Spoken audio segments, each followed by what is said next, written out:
What's up, y'all? It's your boy Cool Fish. Today I'm gonna share my childhood favorite dish with you, 松鼠桂鱼. I don't even know how to translate it. I'll just take it to it. And let's talk about Chinese mental health problem. This topic is requested and is really huge. I think I'm gonna break it up into several videos based on age groups. And for this very first one, let's start from kids. There's something universal about Chinese kids. They hang around with their grandparents too much. Most Chinese parents dump their children to their parents from the moment their kids are born. You know, China is a busy country. You can't imagine how stressful life is for people who have to give up custody. I was a nasty boy. I used to enjoy some dirty little massage.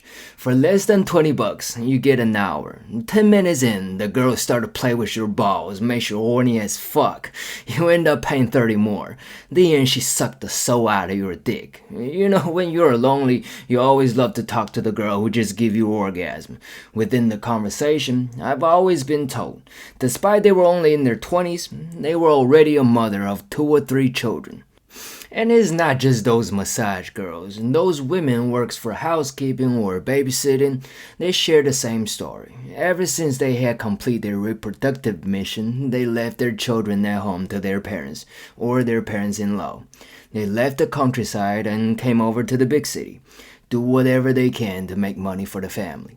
Their loved ones are also hustling. Might be your plumbers, deliveries, and car washers. They might live in a different city. It doesn't really matter to them. Marriage is just a ritual, and having kids is just part of it, like a job.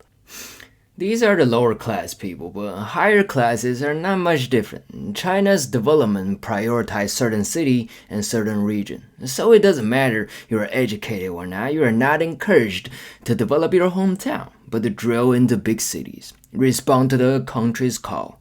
You ain't got a choice, because there's not many job opportunities in your hometown. For example, you run a business cooking instant noodle. In your hometown, nobody's buying that shit. The older generation think you're a fucking joke. Like they have plenty of time cooking fresh ingredients at home. However, if you do it in the big city, somebody will pay for your stupid shit because they're too busy to care about what they eat. And it's not just about money or job opportunities. I used to have coworkers from another city married to another person who's not from local neither. In Chinese, we call them 北漂, which means drifting in Beijing because their root is somewhere else. They make good money, but they still have to send their kids back to hometown. Their kids are not allowed to go to school in my city because they don't have local residency. We do have primary schools and junior high schools made for outsiders, but those schools are trash. Despite that, eventually they still have to take high school and college enrollment exam in their hometown, which is way difficult than ours. Unless you're from the big city, or you marry somebody who's from here. Then you don't have to worry about any of those problems. Your kids are top 1% from the moment they're born because of you or your partner's residency in Beijing or Shanghai. Like my parents, but they were still too busy to change diapers for me because they didn't want to get left behind by their competitors. A lot of my friends' parents did the same as well. Not growing up with parents brings a lot of insecurities to the kids. Sometimes there's just something your grandparents cannot give to you, no matter how hard they try, no matter how much they love you. It's the nature call. And you know, most people in China are insecure as well, especially old people. They went through too many political changes and historical traumas, especially for the majority who were not well educated. As I said in the Why Chinese People Shit Everywhere video, China's literacy rate was so low back in the day. Those people were drifting in the civilization. Their perspectives are wrecked. On the one hand, they know there's something they cannot provide, so they spoil the kid in their way, like picking decoration flowers in the public area to impress their kids. Because they were peasant. They can't help to do it, and there's nothing else interesting they can offer. On the other hand, they feel responsible to implement their wicked morality and fear for the authority to the kids. Like males have short hair, females have long hair, otherwise they're a pervert. If you're a boy and you don't cut your hair, we're gonna ban you. So when the kids actually interact with the real world, they got frustrated a lot. and they're disappointed when civil people won't damage public facilities for their personal desires, and they're scared when they see individuals are free to do whatever they want without wicked moral restrictions. They're not encouraged to solve their confusion. Instead, they have to compromise to the fucked up mentality of the person who threatened to throw them away. The person who raised them were not good at thinking but obeying, so a lot of kids are living the fear of the previous generations.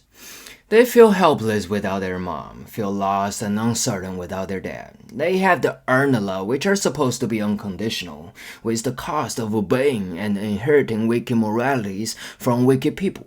Otherwise, they're not gonna get the love they need. So, Chinese kids have to live a pretty oppressive life. They ain't got much choice for their interest, and they don't really have interesting people to guide them. All they have is just a lot of restrictions to restrain their energy and shape their behavior.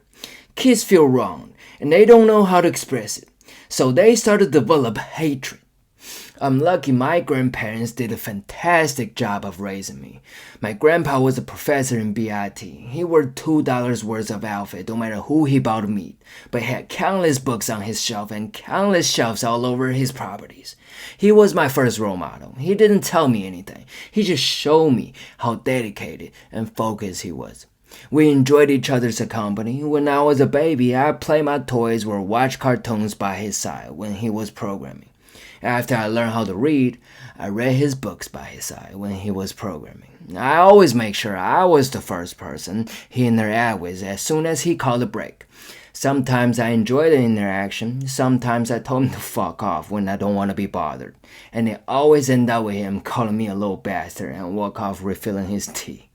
My granny met him when she was in college in BIT, and she came from a wealthy family which was ruined by the World War II.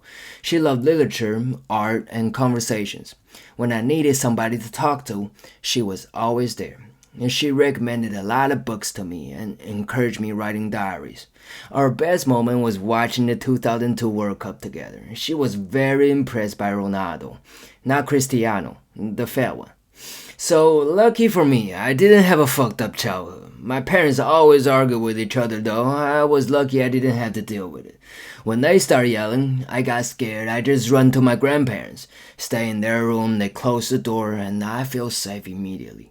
Their room was my haven. They didn't go outside either. They just be with me. When my parents trying to come in and take me out, my grandpa would tell them to fuck off.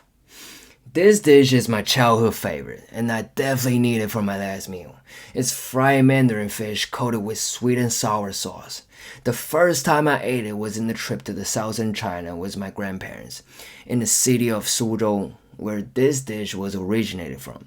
The first bite blew my mind. It immediately replaced McDonald's as my favorite. If you ever visit China, you gotta try it. 松鼠桂鱼. It's a little pricey, but it's definitely worth it. Unless you visit the city of Suzhou, otherwise the flavor is not much different from each restaurant. I've already explained it in the McDonald's video. Those chefs came from the same chef school, and flavors are unified in big chains, so don't fall for their marketing. 认证版，就是带哪个老板去打过卡，还要把老板的评价给写上。老板满意的应该是最有说服力的饭馆。至